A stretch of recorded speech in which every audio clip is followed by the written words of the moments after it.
Listen. Yo. Ladies and gentlemen, welcome back to PBZ TV, the show where we talk about the culture, movies, TV, games, sports, wherever we want to talk about it, we're going to talk about it. And today, I'm joined with Tom, as always. some stranger that's never been on the show before. We're on episode 15, 14? 15. Good grief. Wow. Can't believe we've made it Round this far. numbers. I say that as a joke on most things these days. Right. And we're going to talk about some headlines today. We've got a kind of sports-heavy episode on this one. Yeah. And I'm going to throw it over to you for your headline, bro, because I know it's a big deal. The GOAT of football has just signed a 3-year deal at Inter Miami. Miami. Welcome to Miami. And he is 38 years old right now, as of 3-year deal. today. And he's, it's a 3-year deal. So he's technically 41 when he's going to hang up his boots. Damn. Well, has he confirmed he's retiring after that? No, Because doesn't he have a stake in Miami? So the longer he plays, even if he's not that good, technically won't the more profit he make because he draws in the crowd? Don't know. I don't know. I'm not thinking business-wise about it here, so I'm thinking about how long I can see my glorious... This is strategy. I'm like, how much money can I make in this short amount of time? Well, yeah. I think Ronaldo's actually become the first footballer to become a billionaire recently. So Messi can't be far behind. And if he's got 3 more years in America, the land of the free... Eagle noise. Yeah. I wish I could do that on command. Really, really bad. So, yeah, he's going to be going for a while, man. And he'll probably announce, I reckon, like a Kobe thing. He'll be like, right, this is my final season. I'm going to do like a... Farewell tour. Yeah. This is definitely going to be his last World Cup coming up, though, next year. So, Yeah. that's a given because that's every 4 years. But, yeah, he's signed another 3-year deal, man. That's pretty substantial. I didn't think he was going to... I thought he wasn't going to go on for that much longer. Yeah, because I don't think the Lakers were doing a contract extension for Bron either. Like, I think he tried to go for another 2 or 3, and then they said, nah, you can have a year or something. Yeah. So, But I feel like he can just choose what he wants to do. It's the same as Messi and Ronaldo. Like, they've got full reign of their... Like, they've earned the right to do whatever they want. Like, the player power's totally justified. yeah. But the crazy thing is that, like, Busquets, which is another player from the best Barcelona / best football team ever assembled to play, has just announced that he's retiring this year. So I think it's like Suarez. Jordi Alba's one of them. He wasn't a part of that season, but that's the team. But he's part of one of them. He's retiring. So like that team's like, I think Messi might be the last one left. Yeah, it's almost like the draft class of 03, 04. And he's like obviously old. So, Old Biscuit. But I didn't think he'd have another 3 years, so I'm a bit like, oh, damn. Yeah, we get a bit 3 years more Messi. Yeah, man. Does he have quite a sustainable play style, I guess? Because, he's quite a short guy, so there's no, I feel like knee and leg injuries are... Do you reckon it's like the shorter your legs are, the less likely they can get hurt? Or is that just me, like, making up pseudoscience because long legs look like they can get hurt easier? Yeah, I don't know. I think... because Ronaldo's 6'2" or something, and he's obviously like built like a specimen, a bit like LeBron James. I think they must just have like, they're all wealthy, right? Because of who they are and what they've done. They must be just pumping in money to like keep them going. I think that's the boy here. I know there's always the stat of like LeBron spends $1 million on his body every year, but like I think he's disputed that like multiple times. Like I don't spend $1 million. It's a lot, but it's not $1 million. Yeah, but he could though, and it'd be like nothing to probably. him. And I feel like it's worth the investment. I feel like you couldn't even like. Stuff that actually would work.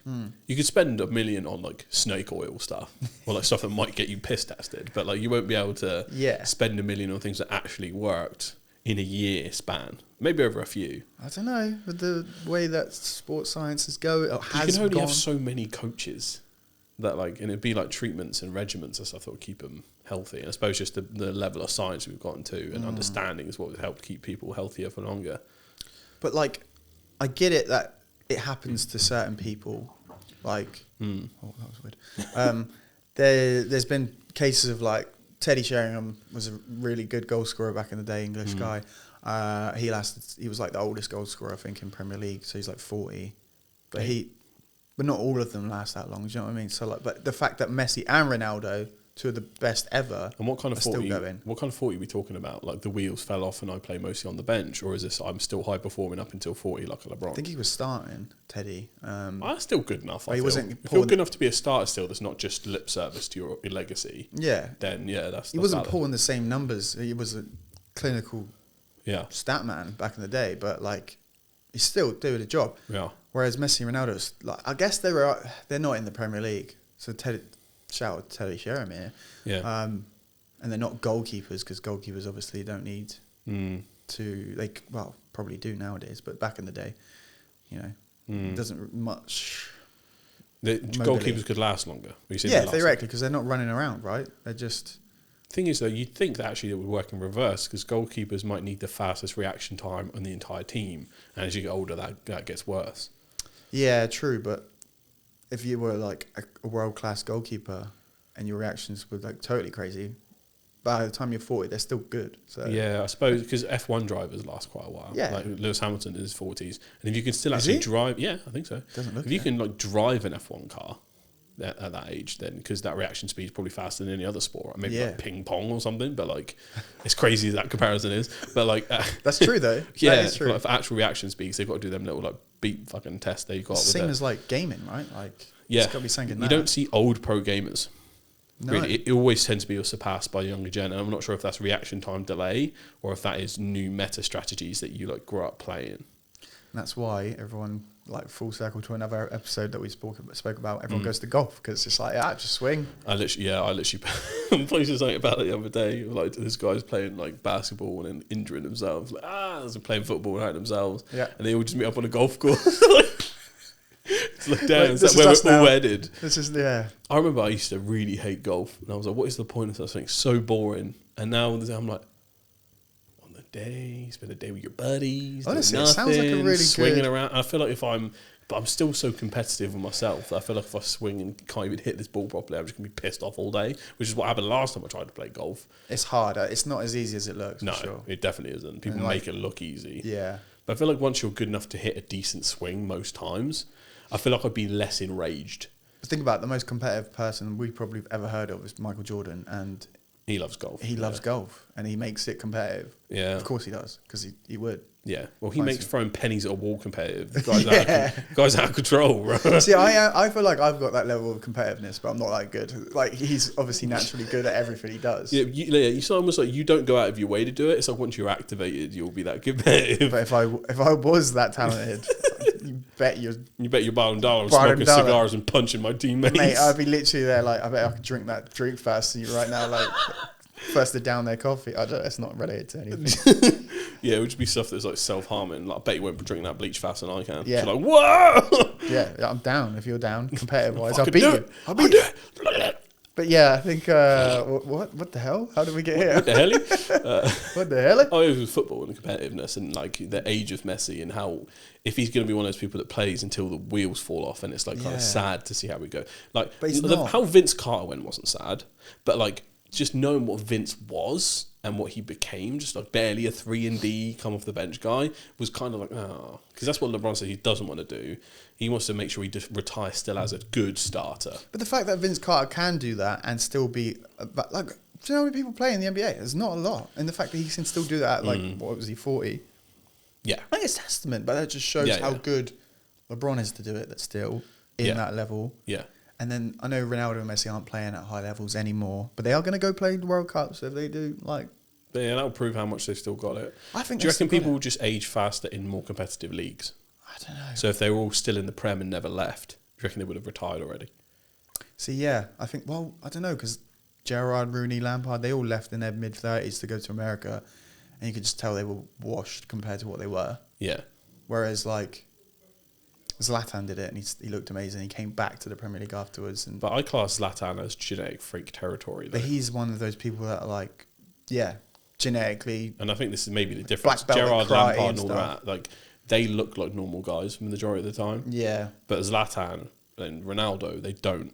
This is why Messi's unique in the fact that, like, he doesn't, but he's unique in his own way.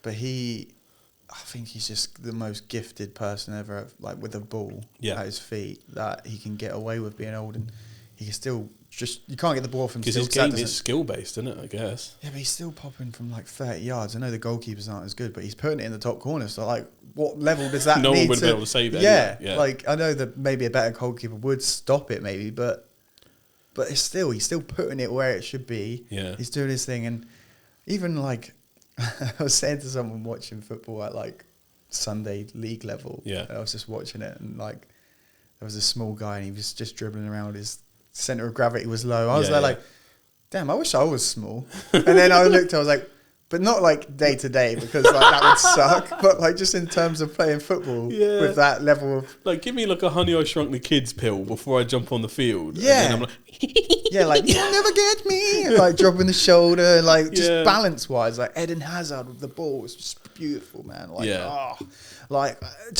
wonder what that would be like. But there was a skillful player who wasn't short. I think he was about 6 foot, probably about my height. But with the ball at his feet, that's short. With the ball at his feet, yeah. It's not Short King apparently. So you know, well, is a Short King under 5'9"? I thought it was just 5 something. You're a Short King. Wow, nah, yeah, you're taking Tinder girl standards and applying to real life, man. 6 foot's fine. That's where we sit. You know? Well, I'm 5'11", 3/4 or something. Apparently, and they're like, "Can I just say 6 foot, please?"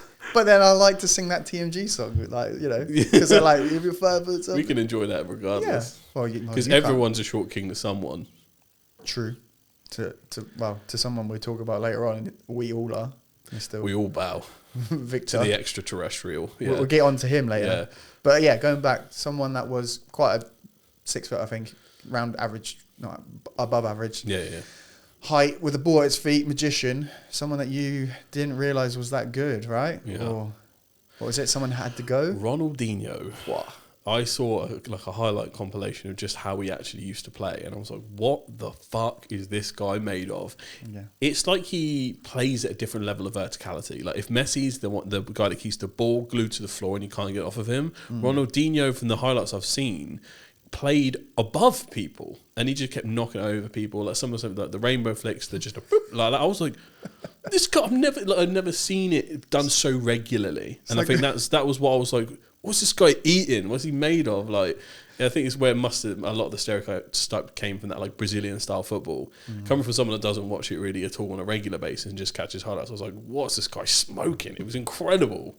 It shocked me probably more than when I saw Roberto. Was it Roberto Carlos? Yeah, you showed me that. And just then power shots, because that's it, like crazy in its own right, but just the way he would make a mockery of people is like, whoa. Yeah, like Roberto Carlos isn't typically the Brazilian like mold of player, but like Ronaldinho is it on crack. Like he is.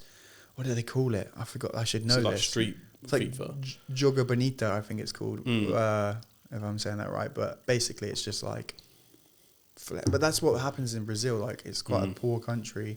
Kids play in the streets with no shoes on, and they're just they're just juggling the ball, and like it's just beautiful when you see it, like that style. And then Ronaldinho took it to another level, where like everyone that watched Ronaldinho play in the late 90s, early 2000s just fell in love with him as a player, and he played with freedom, and he just played with a smile. He's got the biggest teeth ever, but like his smile was just...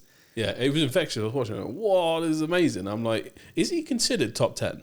Just like in general? He could be, yeah. I think he could be. Because I'm like, how can someone that skillful not be considered top 10? He won the Ballon d'Or. Did his stats not like match up, or did he just only have 1 or 2 incredible seasons or something? No, he was on top for a while. Like a good, I'd say 6-7 years, which is quite a lot.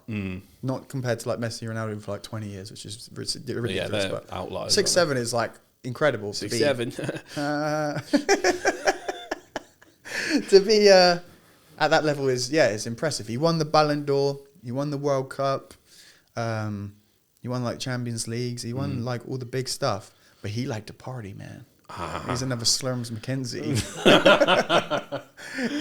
I could see. Yeah. Man, he liked... Big old smile from that crack cocaine. I think he would rock up like half cut. Yeah. And still just like... just do everyone in. Yeah. He plays in like icon games and like legends games and stuff. Where still like, embarrasses people. Yeah, he's just like the ball at his feet. Everyone's just like, Ronnie, most people are like getting nuts and they're like, I'm enjoying this. I was like, it's Ronaldinho. What can you do? Like, It's just fun, man. It's just the way he just has the ball and he's like a guy who plays Rocket League in the air for the first time. You're like, whoa. Yeah, when you just see people that are on another level of that skill. level of control. Is he top 5 or 3 most skilled people of all time? If we're changing the he has to be, right? Who on earth could be... For that level, 100%. Like, there's people like freestylers. Like, I'm talking about people that actually played, not people that are just like dedicated. Because that's like talking about the best dunkers of all time. If you're picking the top 5, none of them are actually in the NBA probably. Maybe apart from Vince, there's going to be like pro dunkers. But like people who played, got to be top 3 most skillful, right? Yeah, I think he inspires a lot of like freestylers and stuff. Do you know what I mean? Like he's not the first, maybe one of the first people to make it like a... Really popularised it. Yeah, like there might be people that did it before. Like it's a bit like the Dr. J thing, where Dr. J was the first one to really start doing the crazy highlight dunks. Yeah. But he wasn't the one that popularised it as much, because everyone else back in the day looked at him. That's just Dr. J. Well, he did though, right? He was the one like playing amateur ball in like the parks and just getting like thousands of people to come watch him. Just absolutely just. Dr. J was the next level of legend. I remember seeing Magic Johnson, because that was Magic Johnson's favourite player. Yeah. And I think, I'm not sure if it was one of his debut games or when like he was still a rookie, I think at the time. It was his first time playing Dr. J, and he was super excited, but he was also like, I'm gonna get you. Yeah. Well, he didn't start in the NBA, did he? He was late. It wasn't like he was like a typical young dude. Like he was, I think he came into the NBA quite late. Who, Magic? No, Dr. J. Yeah, probably. But his skill level was mad. But I think it was the time where Magic thought he was, because he came in as a rookie. I think he won a championship as a rookie. He did in his rookie, yeah. But he was coming in with super confidence. And then he was doing fairly well throughout most of the game. He started talking to Dr. J. And then Dr. J went, all right, let me show you some. And that's where that famous dunk of him who wrapped it around, cocked it, what, bow! And you can see Magic go, oh! So even back in the day, so he's one of those people.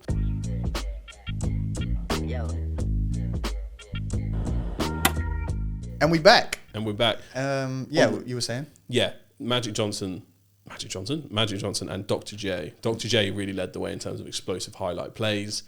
Who do you reckon the next person was to popularise that, you think, from Dr. J? Who's the next big dunker? You could put Dominique Wilkins up there. Yeah, the highlight reel. But I guess it would be Michael, innit? Because the way he came in, just explosive power. That was the point of what Magic was saying. He was like, he wasn't the first man to walk on air. That was Dr. J. Yeah, That's a bar, by the way. Whoa. I bet they all these pundits in the room going, just writing poetry with a flaming pen. Just, but yeah, it's cool to see. So Ronaldinho was kind of like that way. He kind of led the way for more and inspired a whole generation of skills-based players. Yeah, because it's just like one of those things. He's doing things you've never seen before on a pitch, and it just blows your mind, doesn't it? Like, and again, I think he's just one of those people that you can't hate.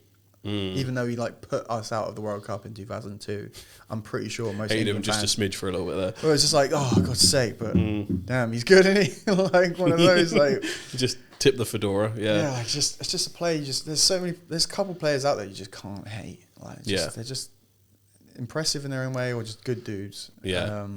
So yeah, he was one of them. But honestly, I would need to get it like that screen up and just which is what react to some of the plays. I think we should make a lineup and like the convince me on this player type shit. Exactly. But speaking of freaking nature players that we've never seen replicate again, we need to talk about Victor Wembanyama, folks. You've probably seen it all over the internet. People reacting to his first game back against Dallas, mind you. Yeah. His stat line, insane. 41 points, 15 rebounds, 3 blocks. And there's a couple assists in there as well, I saw. A couple assists in there, although barely, right? He doesn't need to. Doesn't need to. What's the point passing when you can do all that? There are 70, so there's a few stats that really knock me out, right? 70% shooting from the field, first of all. So making most, right? 0 turnovers. What the actual fuck, right? You can't get the ball of him. He's there like, please, sir, give me the ball. He's guarded the entire game by basically the 2 biggest backcourts in the NBA with Anthony Davis and Derek Lively. Derek Lively is 7'1", and AED is obviously 6'11", but he's probably a 7-footer, right? Yeah. So given the man an inch. Yeah. And he made them look like children. It was insane. He's playing like Shaq mixed with Kevin Durant. And the thing mixed with like AI as well. Yeah, like the way just hitting the crossing people over. He hit a 4-point play last night that I'm just like, yeah, in most insane block, just not even snatched it. I was about to say that. Erased it from reality, right? Like, and it was just like, give me that shit back. It brings the ball up.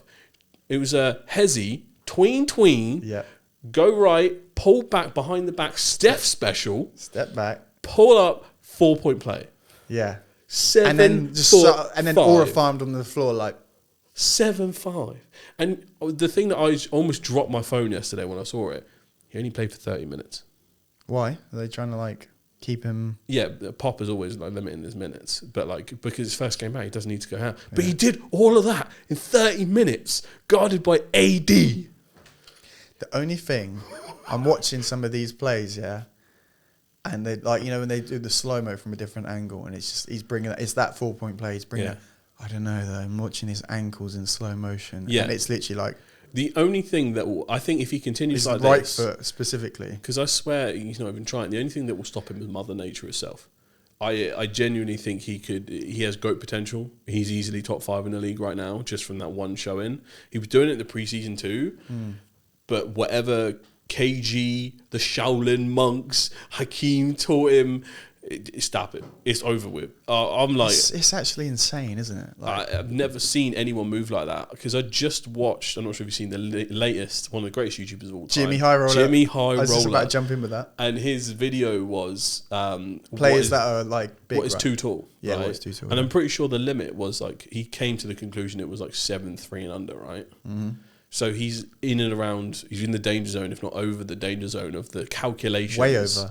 For being too tall and actually being a good player. Yeah. And he's breaking the mold in every way. And he's either going to be the greatest potential that ever lived, or he's going to be the alien that broke the mold. And I can't wait to see what unfolds. I'm just scared because, theoretically, Jimmy's video was really interesting, right? Because, like you said, it was 7'3" was like the absolute limit that humans really can play sport, right, and function. And there's been a couple of them in the NBA because, you know, NBA tool helps.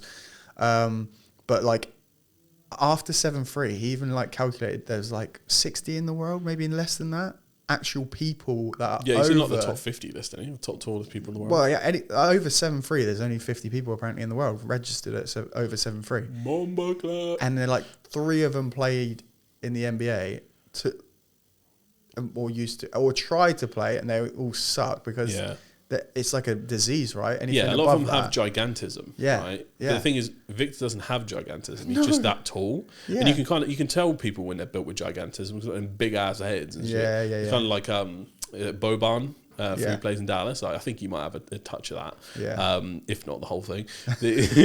But like, it's just I can't wait to see what happens. But also, I'm now like, like you, I'm looking at it going, is he made of paper? We're only going to find out. Like the injury he had last time was nothing to do with his height. It was like a blood clot. But I'm like, is that to do with his height? That's got to be. Can his body not get the blood right because he's too goddamn tall? And the fact that he's only 20, is it 21, 22? I'm not sure what his age is. The fact that he's still going to grow to a 25. What if he keeps growing too much and that's actually his curse? What if he comes back 7'7" and can't play? What if he comes back 7'7" and can play and even works on these skills and is better than that, and he bulks up? It's the bulking up that I'm like, I think if he bulks up, he actually might save himself. Because if he just stays skinny and gangly, you're done for. Imagine he turns into Giannis level, like from Giannis skinny to Giannis jacked at his height, with his ball handling and shooting as good as it already is. I fear because Giannis can't really shoot, right? I fear the LeBron-Michael debate would be outdated. I feel like instead of the king or his airness, we'd be worshipping the extraterrestrial. Yeah. It would be over, ladies and gentlemen. Because we've got like we spoke about it before that we wanted to sort of maybe do like a draft, and we're going to save it for another episode and bring on one of our friends that's like a super NBA fan. We both have our first pick. I was going to argue the point, just so basically the draft, so we can all pick a player, but once he's gone, he's gone. I was like, I'll take Wemby. Because I think valid. Because most people at centre, right, and then let's be honest, most people are going to pick like Wilt, Shaq, someone like that. Yeah, I don't think they would even understand how to do anything about this. To be honest, if you're going second, if you picked Wemby, I think I'd have to pick Shaq by default as a counter, because the only thing you could ever do to stop that is muscle. But the thing is, Wemby would just pull up over Shaq in this case because he can play a mid and Wemby long would range. just sit at the perimeter, and Shaq the thing would is, that's less dangerous. He was doing everything last night, bro. Exactly. He did it on AD. Yeah. You'd have to go back in the history of time to find someone strong enough to stop him. Like, you think maybe a David Robinson, a Shaq, maybe a Yao Ming are strong enough to like hold him back to doing danger down here. So you'd have to just endure his mid to long range shooting. But then again, he's still tall enough to just go over you. Yeah. He's hitting dunks like hook shots, which is something I've never seen before in my entire life, nor will I think I will ever see again. And if he grows a little bit longer, I don't want him to grow anymore because I want to see how this plays out, bro. It's like I want to see the end of the story. No, I do kind of want to see 7-7 him at this level.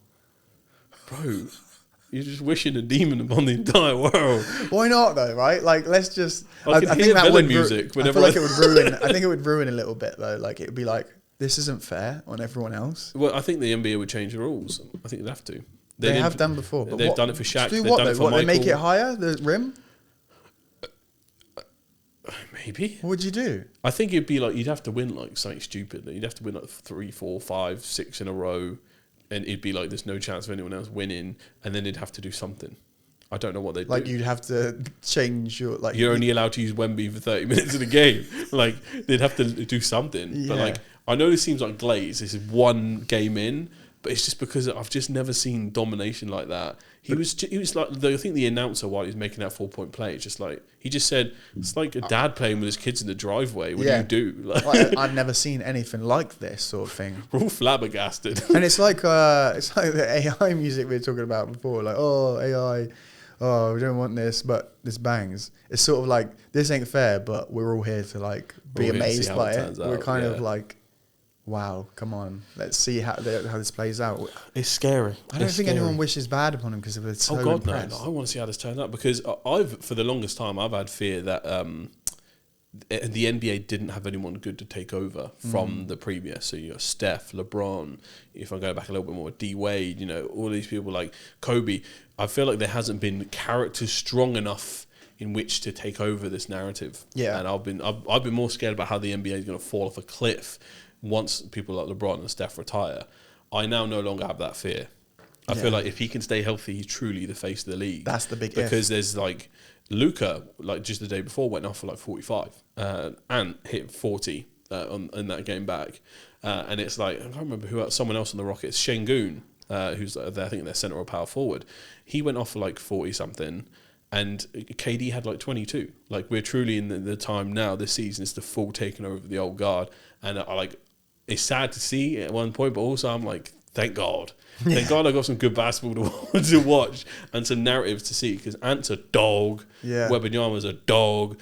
Like even JT when he comes back, we'll see if Jason Tatum's the same player when he comes back from his ACL. Yep. Tyrese Haliburton's the same thing. Like he was a dog, and if he can come back the same after his injury, it's good that this is happening. Yeah.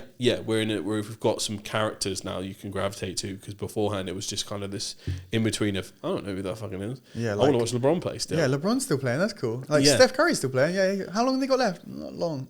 Yes, it felt like a ticking time bomb for the league to find a good solution. I feel like we're in a good place now. I think that's probably why they were like. Because I've never seen so much hype for the league after this first game with Wemby. My whole feed was covered in streamers freaking out. Like, what is this? Same thing happened in baseball. That was another thing I want to talk about. You familiar with a guy called Shohei Ohtani? I think so, yeah. Is he the one that, like, hit an advertising board and, like, became... He hits fucking everything, mate. Let me tell you about Shohei Ohtani, right? Okay. He's now the undisputed greatest player in baseball history. That is by far, purely from one game he had the other day, right? So in baseball, you don't typically have people that can pitch and hit. It's just kind of unheard of, apart from like I think Babe Ruth did it. Like this is how far you have to go back. Babe Ruth has most of the records and stuff as well. Cigarette in his mouth. Yeah, exactly. But Shohei Ohtani comes out of Japan, built in like their Japanese baseball factories that they have. Right, they're incredible at it. They run it like military camps, and that's not even exaggeration. Yeah. But he's been playing on the LA Dodgers for ages, and the LA Dodgers have a stacked squad. Shohei was in the news first. He has like the best salary I think in like sports history, $700 million over 10 years. Because it's split over 10 years. Oh, yeah. That's a Chelsea just job. the 700 mil was crazy. I mean, it's the first time it's really happened in baseball.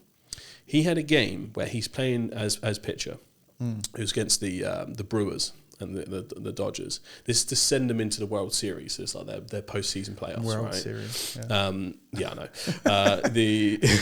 Carry on. Sorry. This guy continues. So he's pitching on most of the most of the game. Yeah. Pitches 10 strikeouts. Only allows 2 actual hits. He's that good as a pitcher. And as soon as he gets off the mound, doesn't just hit 1 home run, doesn't just hit 2, he hits 3. And single-handedly wins them the entire game with his team getting a couple of extra after that. But it's the way he just boom, and these aren't tiny ones. He hit one out of Dodger Stadium, which is one of the biggest stadiums, because baseball, for some reason, all of their pitches, they're irregular. You can have one with short walls, you can have one with big walls. Well, that shouldn't matter, right? Theoretically, because the field is because you still, once you get over a certain point, it's home run, but it can actually make a difference depending on where you are. But but it's like a challenge at that point. Yeah, this guy's hitting 400-meter bombs, and it shouldn't be possible. This is stuff you do. I'm not even sure you can recreate it on a video game, and we're all just there like, what on earth? So we're just in this new era of these freak athletes. Because he's so strong. He's so strong and fast as well. This guy has one of the most stolen base rates in baseball too. So it's just like, and this is where you're on one base, and while someone's doing something else, you head over there. So it's insane. So I think we're in this next era that's so cool. But he will get you into baseball watching Shohei. You're like, what the fuck? Yeah, that's crazy. I saw something like in the comments for the Victor Wembanyama highlights. It's like, and it might apply to that dude as well, where they were like compound V's out there, man. They're for real. The boys, they're creating superheroes. Because I would say, like, piss test him, but like you can see Wembanyama's nothing to do with testosterone. You can't testosterone your way to that height. You can't drug your way to that performance. Like, maybe there's a case for Shohei, but even though he's still built like a brick shit house. Conspiracy theory, though. Yeah. I think like LeBron, Messi, Ronaldo, these guys got injected with compound V to begin with. That's why they're lasting so long. And they're like, and it's working. Look how good they are. Now let's inject it to Wemby. Let's inject it to, what was his name again? Sorry. Shohei Ohtani. Shohei Ohtani. Yeah. And all of these people, and they're just like, let's just make these superhero sports. Yeah. Shohei's performing so well that most of baseball is like, we need, because they're the one that's supposed to don't have a salary cap. Yeah. So they're like Moneyball, aren't they? They're literally the stats. Yeah. Like, this guy deserves 700 million for 10 years. Yeah. Give it to him because the stats and everything. I mean, he's more than earned it. Oh, yeah, that's what I mean. More than earned it. Is he, if I'm being correct, I think it was an Asian guy in baseball, but he hit such a good shot, but it smashed the advertising screen. Yeah, that's been done a few times, I think. But only like a pixel of it, but it was on like a Coors Light advert, I think. Or so basically, a little square of it was taken out, and Coors Light did like a really cool thing with it. Well, one, they got him as like the face of the brand, because back home everybody was like, they do anyway. Oh, yeah. But on their cans they did a little square. As if like a nice. It might have been. I'm not sure. I think it might have been. I dip into baseball occasionally to watch the highlights and stuff like that, because again, it was an anime that did it. I got really into watching an anime called Diamond No Ace, where it's this guy who comes up through like baseball high school that's basically dedicated to it. Yeah. And he's trying to hit the big leagues, and he's a pitcher, and he's trying to get to things. But it's like a 3-4 season one. I was well into it. It teaches you slowly how baseball really works, and now I can just dip in and watch it, but I know exactly what's going on. I know all like the different pitch styles and things like that. Yeah. Like, I used to kind of like cricket back in the day, because my granny used to sit there watching all the time when I go over there. But like baseball's just way more exciting, even though they're kind of slow sports compared to your footy or a basketball. Yeah, I do like cricket. Like you, I think we grew up in a good era of England-wise as well, in the West Indies. Yeah, not so good now. No, but like that Ashes series, which is like the only one we really won. Like, back in the era of like Flintoff doing well. And all those fellas. But it is slow. It's a slow game, but then they've brought that 100, haven't they? Have you ever watched that? Just quick pace, 100 balls, and it's just... Yeah, they're banging. They do that in the Indian leagues a lot. Really fun. So good. And I think that's baseball as well, like similar. It is quicker, I baseball, think. Baseball moves faster in general. I feel like once all the pieces of the puzzle came together, I kind of appreciated even the fielding of it. Like, because you can kind of tell in cricket a bit easier what kind of bowl they're throwing, because there's the one where you throw it that hits earlier to the ground, so it pings up. There's one where it's slightly like closer to the thing, so you have to really get down low, and it's very defensive. Whereas Baseball, the dynamics are really different. It far more, I think, depends on what kind of pitch the pitcher throws at you, because there's so many different ones, and depending on how many fingers you use to hold it, what angle you hold it. So this is what, so there's a 4-seamer, 3-seamer, there'll be splitter, cutter, and once you recognise it, you'll be like, this guy throws the ball, and then it will just go, and it will just dive. Mental, isn't it? And you're like, how did this even? But then they're throwing that at like over 100 miles an hour. Yeah. I was going to say. And this is what I mean. At most pitches that Shohei threw out, like over 100 miles an hour. Then after he does that, he just goes up on the mound and hits a homer. And you're like, what? Like, it's like they're playing the Bionic Man. Your special ability should be in that specific area, not both. Can't because arguably there's better pitchers and better hitters than Shohei, but the fact you've kind of combined majority of it into one person, it's just not fair. He's not just a jack of all trades. Next time you watch baseball highlights, you'll be like, when you pay attention to the art of the pitch, I'm like, oh, that's what I really like about it. I'm like, oh shit, because hitting home runs are great. Yeah. But like just seeing the fact that someone's holding it with 2 fingers and they've thrown it like that, so it's gone, and it actually fucking just was. You're like, how would you even hit that? Well, that's the difference between cricket, because like you say, they still in cricket they do the run up, right? So if they're running fast, they're probably going to do a fast ball, and if they're running slow, it's going to be a spinner. To predict. Plus, technically, obviously, the bat in cricket is small. It's like wider. It's more about where the batter tries to place it and how you defend yourself. Whereas even being able to hit that ball to me is impressive. Let alone. I think that confuses me. I think being not a very casual, like understanding baseball very casually, is that in cricket you've got something to defend. Literally, like if it hits the wickets, you're out, or if it hits your leg before the wickets, and they got the virtual WW and that. Yeah, exactly. But they can see it on the cameras where it's going to go. Like I know there's the box area where it's an out, right? But it's just.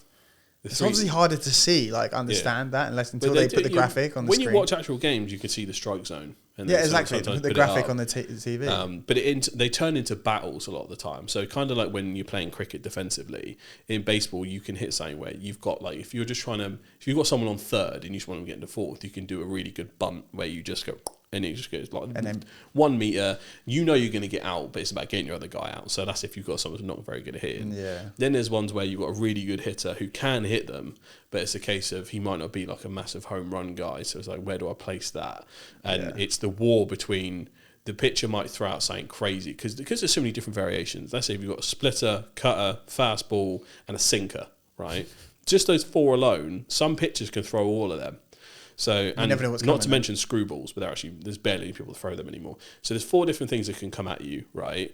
And one guy who start off with a splitter, and then he'd be like, it was a ball, so it was out of the strike zone, and I didn't fall for it. I'm like, what the fuck is he going to throw next? So it's the whole psychological game between the pitcher and the batter. You're like, okay, what's he going to throw next? And then he throws a freaking mad cutter that goes into the left. Then the next one, the cutter will go out to the right, and it's you're just there like. It's a box of chocolates, mate. It is a box of chocolates. You're going to get it. If you've got batters that can't be intimidated by it, because when Shohei steps up to the mound, you are fully intimidated by it. Like, they throw the pitcher off because of the sheer aura farming he's doing up there, because you know he's going to go off. And, in anything you throw at him, you're like, the pitcher's like, please don't hit a home run, please don't hit a home run, and because it demoralises them. That's what that anime dived into. It's the psychology of how that pitcher feels when that batter's hit, like, it was a foul ball, but it was a home run foul ball, and it's gone off the wrong direction. That counts? No. Oh, I thought not. So again, this is the dynamic of baseball, is you have to go in a diamond shape instead of being any direction. Like in cricket, you can go over your head. But has anyone hit like a crazy curve where it's out and then it comes back in? Maybe. Don't know. Okay, sorry. Because again, I'm not that much of a baseball historian and very recent to the game. But it's seeing that psychology, and depending on who the batter is. I think Aaron Judge is like one of the top batters in the league right now. If he will scare pitchers if it's not the right pitcher. So you've got to put the right guy up against him. Yeah, and he's the dude I saw on the Mr. Beast episode. He hits bombs, dude. Yeah. I think he plays for the Yankees in the moment. But again, then you can get pitchers that can scare you. Paul Skeens, who plays for the Pirates. He's mad. He's well good. It's pretty mental. The thing is with baseball, though, they play like 160 games in a season. They play a lot, yeah. Like, what? It's because I don't think you put the same mileage on your body when you only have 1 or 3 turns maybe in a thing. So it's the fielding that might take it out of them probably when they switch over. It's probably just the running part, right? Like around the bases that like... That's the only time you'd probably twist an ankle or something. I suppose, yeah. I mean, it's probably one of the only... But the main injuries you're going to have to watch out for, if that 100-mile-an-hour ball hits you, you can die. Yeah, they don't even have face guards, do they? They just got like they just got the helmets on. But like, even if you dodge out of the way and it just hits this arm a little bit as it comes through, bro, that's a fat bruise. No bones left. You can just go, right? I think it was literally when I was watching the Shohei highlights, the guy hits it, and it deflects, but it hits directly on his foot, like down, and he's dropped again, and you see Shohei go, because he knew how far he threw that ball. Owie! Yeah, he was all right though, but like, you're so bad, especially when I think the worst injury you could ever get is when their bat hits it, and it would be like home run speed just directly at the pitcher's face. You just see them drop dead. Yeah. You're like, oh. I'm not sure how many people actually died from that, but like, imagine that would break so many bones in your face, or just anything that hits you. But I've also seen people catch it. Yeah, I've seen them. They're like, Kalima. Do you think that's like instinct though? It's not. Well, it is, of course. It would have. That is pure survival. Yeah. That is. But like, it's just mad. It is just mad how dangerous that can be when it gets hit back at you at more. You throw it 100, it'll come at you at 120. Yeah, of course, or maybe more. Yeah, so that's the scary bit. I think the baseball itself is quite hard-ish, right? Not as hard as a cricket ball. Imagine they did it with a cricket ball. Bomber clock. It wouldn't go that far. There's a reason everyone's armoured up in cricket, bro. Yeah, and yeah, exactly right. Unless you're a fielder, in which case you're fucked. And then they're completely. That could happen in fielding, right? Where they could like come in and at least poor cricketers don't get a glove. That's the one thing of like baseball players. You get a glove to catch it. Like cricket is just like catch it with your hand. Or no, doesn't the mate at the back, I can't remember the backstop, he gets it. Oh my God, but like if you're a normal fielder, if it's just smashed your way and you've got to catch a ball that's harder than a cricket ball. Oh yeah, because everyone in baseball, every fielder's got that. Yeah. The mitt, right? So no mitt, just no bones left. It's just gone. Pussies.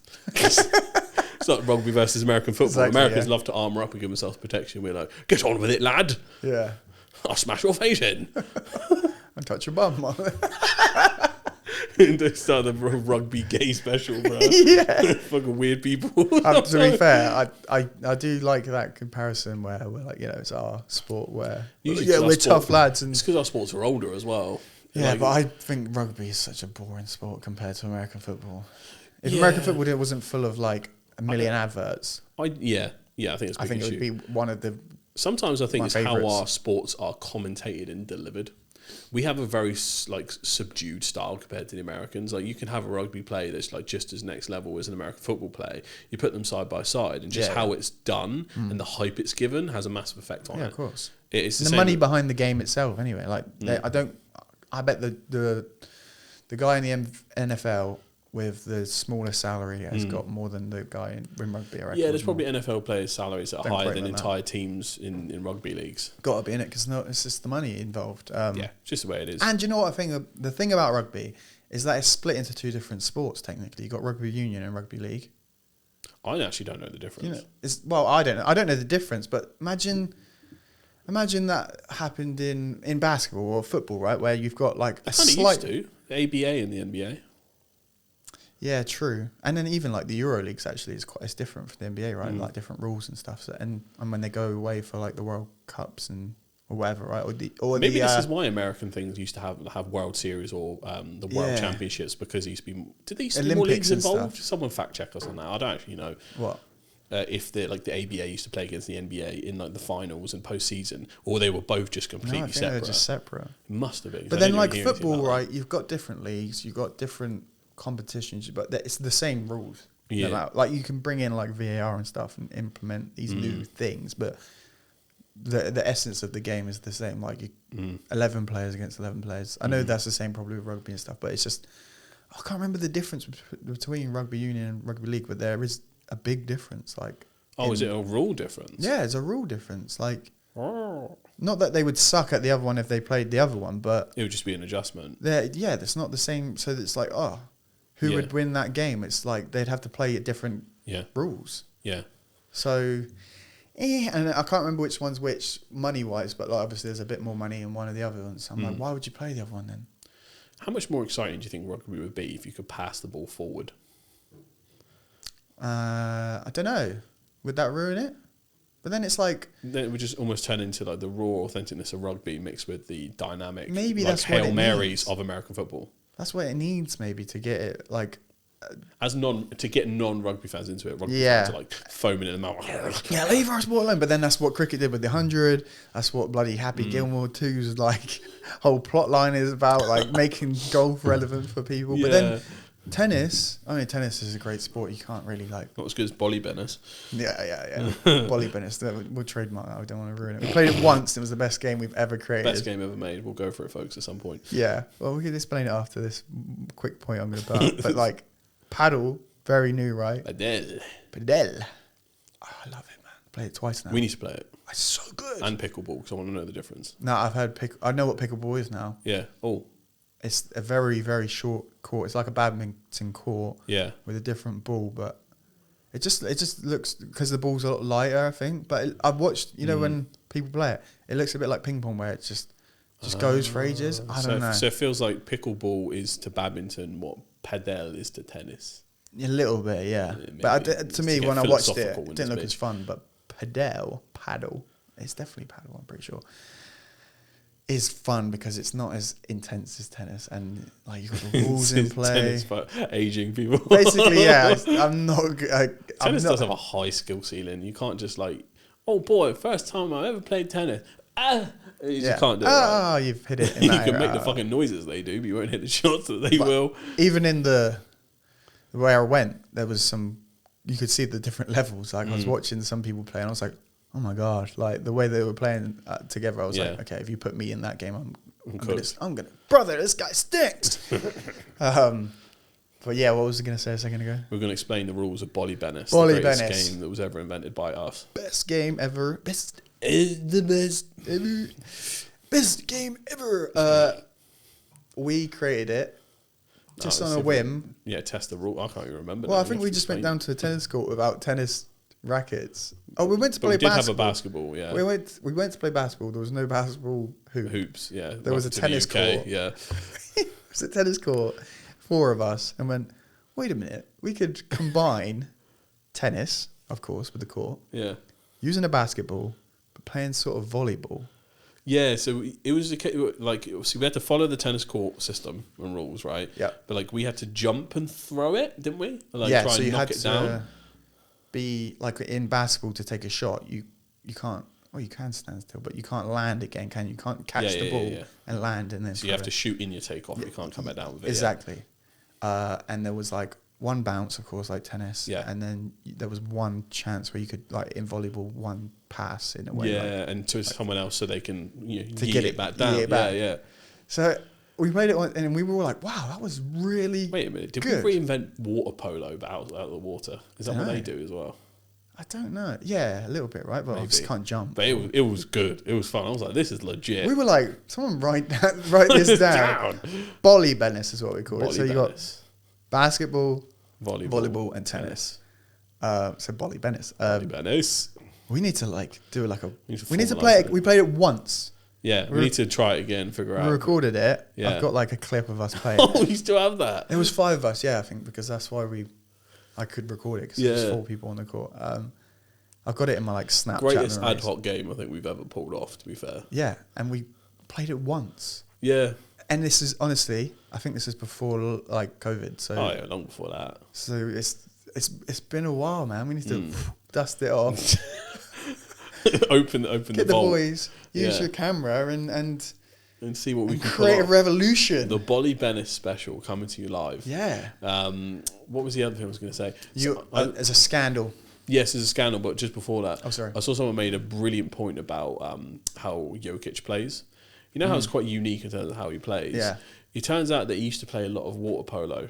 Ah, okay. And have you ever noticed how he kind of plays like that above everyone else? He goes, whoop, and he can do those touch passes. Little taps. It's because he uses that influence. And it's like he thinks ahead of the time in terms of where he can put that ball and how he like, knocks it around. And next time you see him play, you're like, this motherfucker's playing water polo in basketball. Like, he's not even playing the game the way everyone else playing. I think that's why it's so successful. Because I still think, based on what he did last season, he's technically still the best player on planet Earth right now. Yeah, he has to be. Just with those stats, it's even if you look at his stats, I think if Wemby continues at that pace, obviously I think he'll outpace that. But if Jokic continues to do what he does, and it's not a high intensity style that might get him injured either, so it's very sustainable. Dudes out there casually just making a mockery of it. He doesn't care, does he? I'm not sure if the Nuggets changed their team. I think that's the issue. But anyway, speaking of issues in the NBA, oh boy, oh brother, we got another scandal. Tell folks. me, I don't know nothing. Right, so the NBA already technically did an investigation into this on allegations that some players were doing purposeful actions like taking themselves off the court early or coming off with an injury. Right. So some of their mates could stick on the parlay and get some serious scratch. The NBA looked into it and suddenly, went away. We don't know what happened. FBI, however, they kicked that motherfucking door down and they arrested Terry Rozier and Chauncey Billups. Really? He was coaching the Cleveland. He just had his first coaching game. Yeah. They arrested that motherfucker For when they were playing. Yeah, and apparently both of them apparently have substantial evidence of players like Terry Rozier coming off the court early, so his mates could get serious bucks, or trying to perform to a certain standard, or a coaching decision was made like that guy was going to get subbed out. Well, who did he play for back in the day? Chauncey Billups was big on the Pistons. No, yeah, Chauncey Billups. No, because Terry's used to be big in Boston, and now he's in Miami. Oh, so he's still playing. Yeah. Trash, but he's still playing. Yeah, Chauncey Billups was. He won a coach finals right now. MVP.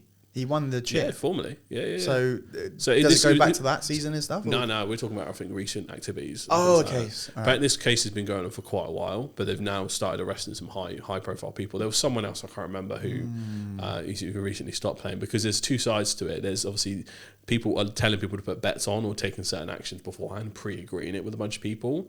But there's huge mafia links in this, because the other reason some other player got in trouble that's semi-linked to this is apparently there were certain NBA players involved in a mafia ring poker tournament / games where they all had cheating things in with wireless communication to get a bunch of people out of loads and loads of money in these poker games. So what they would do is they'd bring on either former NBA players or current NBA players, and weren't super big, but added legitimacy to these backroom poker games so they didn't seem dodgy. So when Chauncey Billups is there at the poker table with you, you're like, this has got to be at the buffer board, right? And then it just wasn't.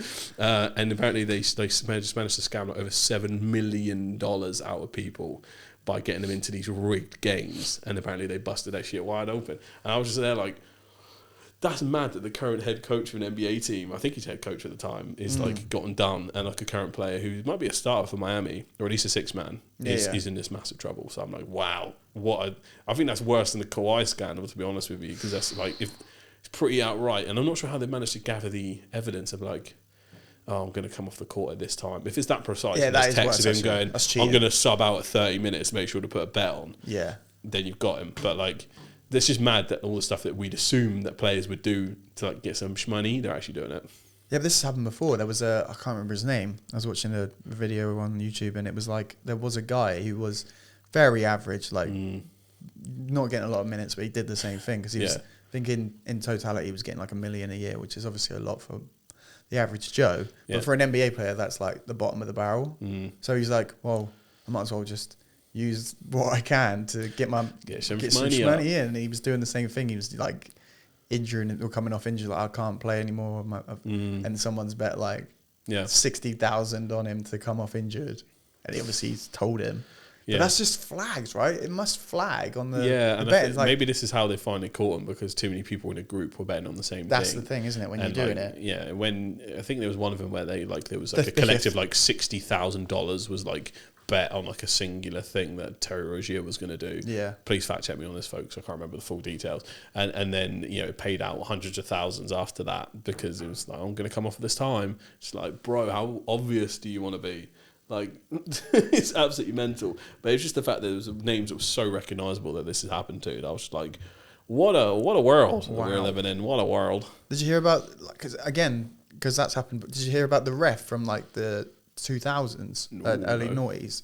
He was doing that exact. He was calling against and making money off it, because he knew it. What games was he refereeing? Early 2000s. Yeah, it wasn't he.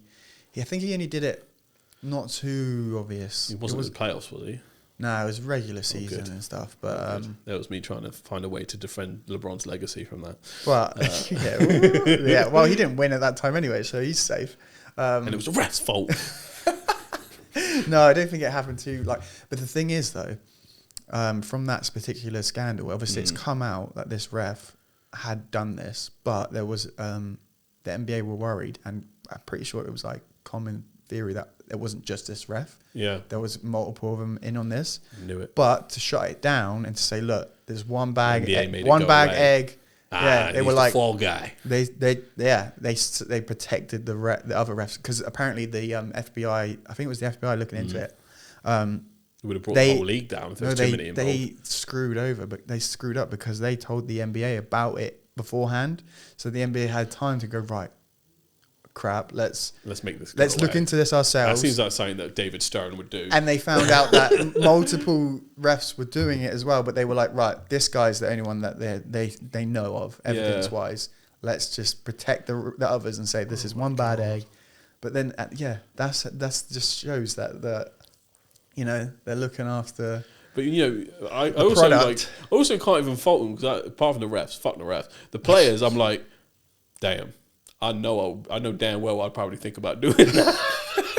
Depends on the level of contract you get. Like, you're trying to set yourself up for life. If you're a generational talent that's getting those deals and that, you're fine. But if you're just some guy like, I know I've probably got 5 years max in the rest of the league. What am I going to do? But then again, some of these salaries, if you play it well, like no, not salaries you can get in the real world. So there's definitely an element of like ridiculous greed there. Just be like, what are you doing, pal? Like, you could have just saved that million and lived off $250,000 and had a nice little retirement. Yeah, that's still a lot more people, a lot more money than there's probably still the 10% of earners in the US or something. But I think the thing that I struggle with is because one, in the NBA, if you finish lower team wise, you're kind of rewarded a little bit because you can get a higher pick in the air. And there's many teams that tank professionally.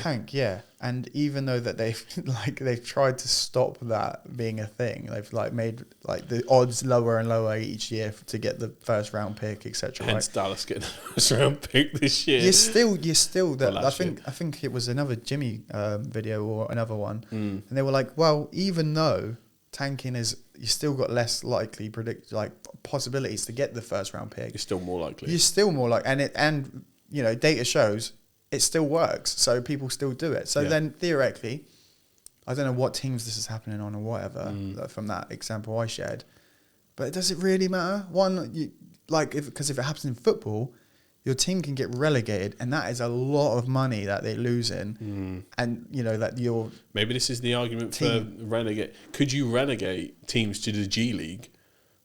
But that's the thing. That's the beauty of English football, and all football for that matter. That the Americans want to create this Super League to stop them potentially. A big team. I'll mess with that because then that's just more good basketball to watch. You say that though, but that ruins the essence of the traditions of the whole English and the jeopardy of getting relegated and teams that are our local teams. English football's not ruined because of it. It would do because Southampton, let's just say, for example.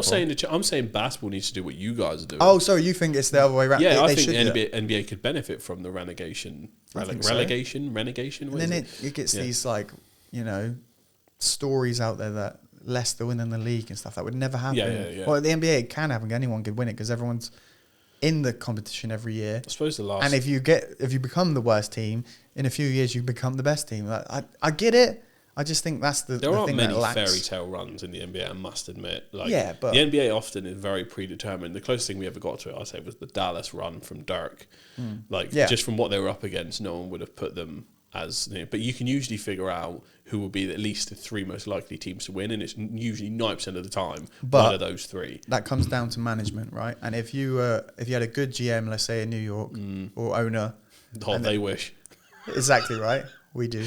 But you become the worst team. And I know we've done all right recently-ish in the last few years. Jalen Brunson for governor.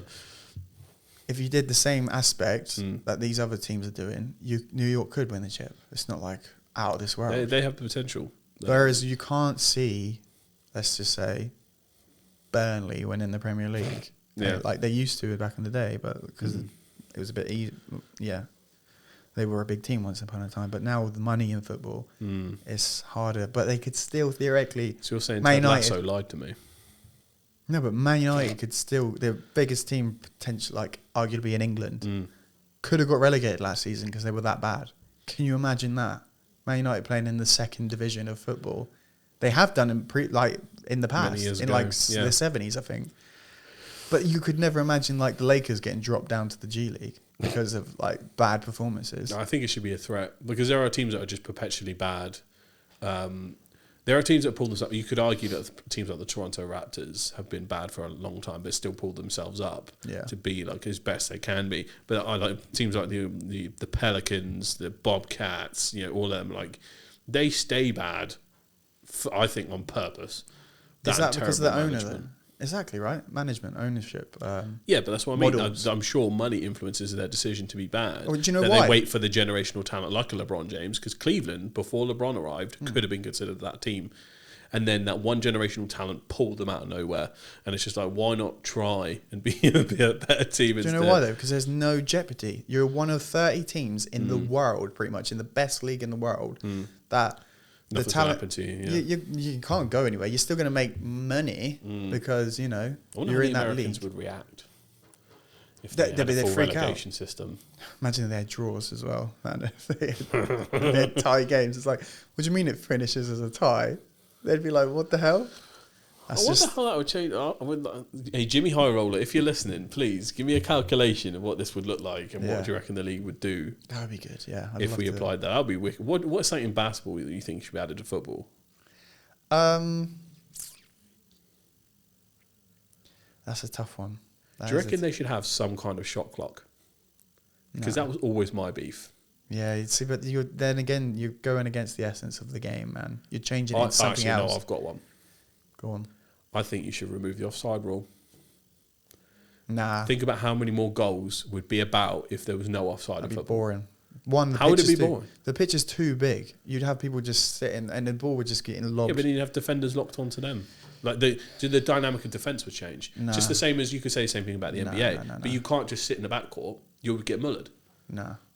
The only thing I think which would be good, which is similar to basketball, is that every time the ball is out of play and it's not, football isn't happening, it should be paused. So we actually do get 90 minutes of football because they looked into it and they brought in your shot clock doesn't stop, does it? No, it just keeps rolling. An additional time lately in the last few years, like when they first brought it in, we had 15 minutes extra time because it's like, no, this is the minutes we've lost. Yeah. But it's still not the same. If you had it, I think they did a test. I think a few years back, the average game in, I can't remember if it's Champions League or Premier League, etc.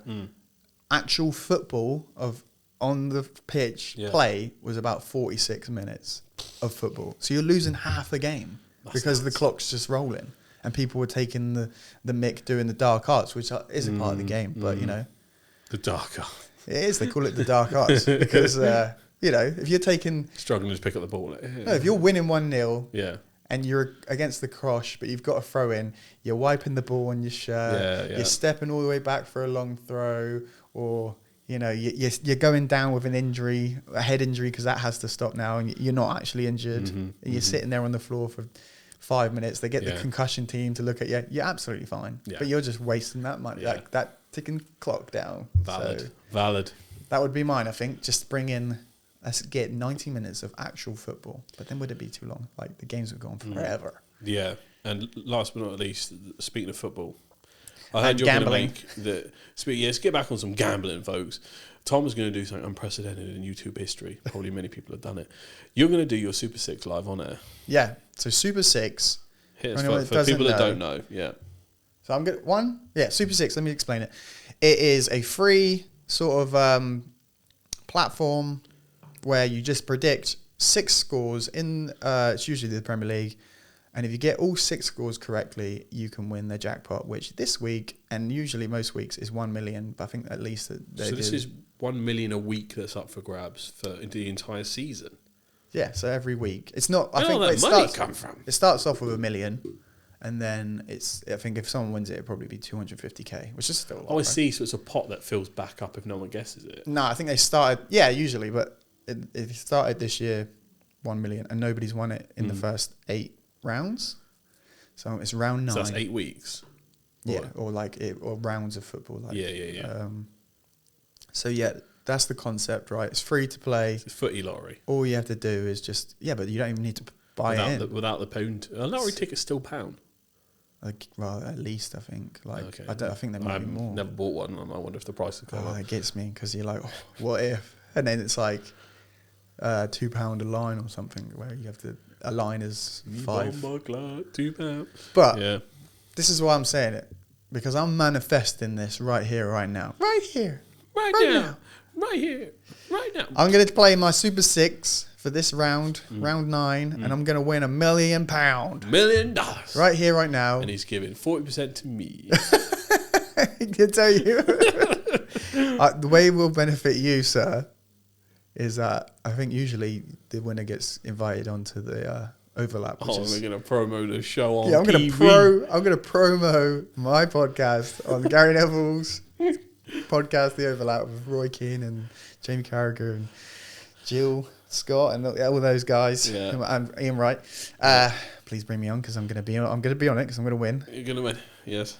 But and then I'm going to promo this, and we're going to get loads of followers from it, and here we are. And then next week I'm going to come back and say I didn't do it well.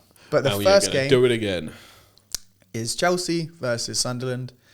It's always hard because it's biased because I'm a Chelsea fan, but I think 2-0 Chelsea. Ooh, yeah, you do it as well. See, this is why you should do it. It's literally I'll do it on the next one. No, we'll do it afterwards. We'll say it on air. Yeah, okay. I'll get you to sign up because then you have to remember our predictions. So I'm just going to say shit. Imagine you're on it. You're like, I don't know anything about football. My mate told me about. I'm just going to guess it, and it's going to come true, and I'm not going to do the bit. And we're going to be sponsored by Super 6 as well, because all the podcasts, football-wise, are sponsored by Super 6. But of course, one of the winners should be, right? Of course. Of course. And the guy that doesn't know anything about football that was locked onto it by me. I'm going 3-1 Chelsea. I think Sunderland will score. 3-1? And you went, all right, 2-0, right? Yeah. Newcastle versus Fulham. Newcastle are at home. I think they will win 2-1. I'm going a 1-1 draw. That's not just to piss off the home fans. I like to look at like what the pundits do as well. So Jamie Carragher said, "He's not following politicians' trades." It gives you on the app. It gives you like what they predicted. So the admin and Jamie. So the admin put 2-0 for the first game, which you said, and Jamie said 2-1. So I said 3-1. And then that Newcastle Fulham, I said 2-1. Jamie said 1-1. Admin said 2-1. And you said 1-0. So there you go. Yeah. Man United versus Brighton. Man United have just won back-to-back Premier League games for the first time under Ruben Amorim, their new manager. They're not doing well, are they? They're not doing as bad as you think, but last year they were sucked. Yeah. They brought him in. He's brought a new system in, and like it hasn't. And they're learning it basically. Yeah, they nearly got relegated if it wasn't for really 3 bad teams. Man United almost got relegated. Yeah. What timeline are we living in? Do you know about the United Strand though? This guy that's made like an Instagram page. Nah. So he's basically growing his hair until Man United win 5 games in a row. Oh my god! And he's on like day 300 and something. So he's a year in. Cooked. And his hair grows like an afro. It's like it looks like one of those people that guard the Queen. But I think he's going to be closer because I think Man United are going to win 3 games in a row. Oh shit! And I think they're going to win 2-1 against Brighton. I'll go 2-0 against Brighton then. Okay, fair enough.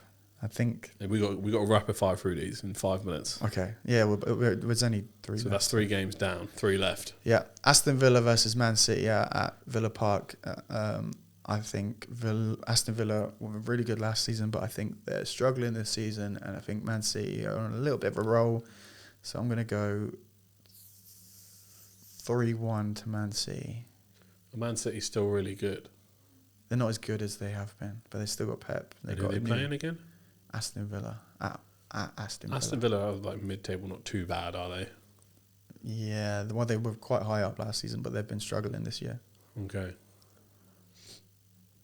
Well, I'm going to go 1-0 Man City.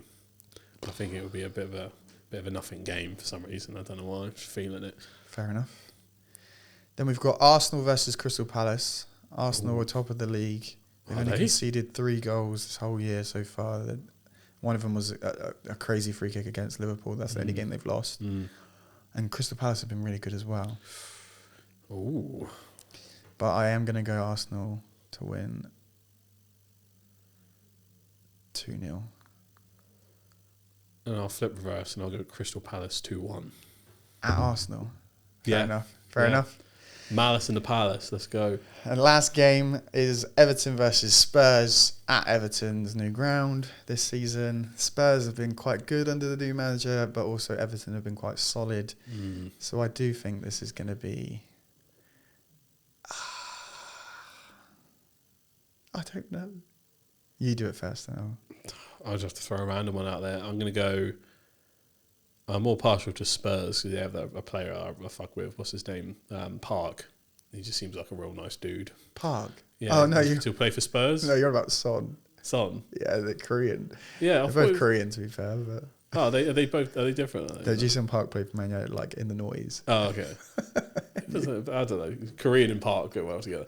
Yeah, so he doesn't play there anymore. So because I like him, I'm going to go... He's gone. I'm going to go 2-1. 2-1 Spurs. 2-1 Spurs, yeah.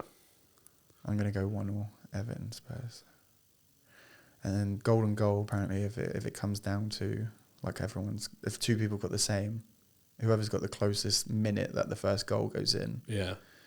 I always like to go 3 because it's a magic number, but I'm going to be different. I'm going to go 6.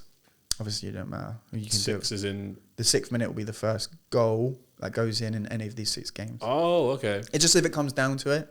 Like, it's just the minute you pick, not the game from the minute. Yeah.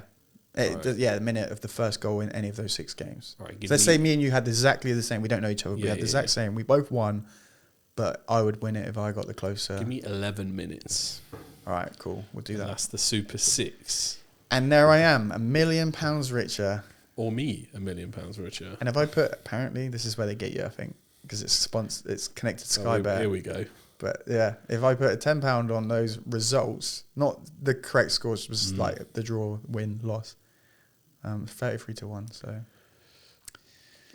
Let's get a gambling addiction live on YouTube. Drinking whiskey, getting into gambling like all men should truly do. Yes, that's the highlight. Peak manhood.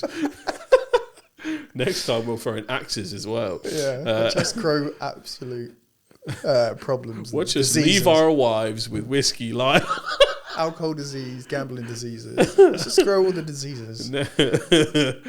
Oh man! But yeah, that's a wrap of that as this episode of I think so. PBZ You've been TV. on the whiskey already, mate.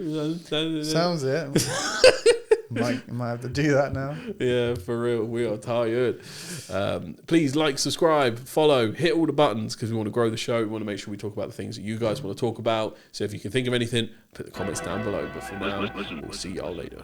Peace.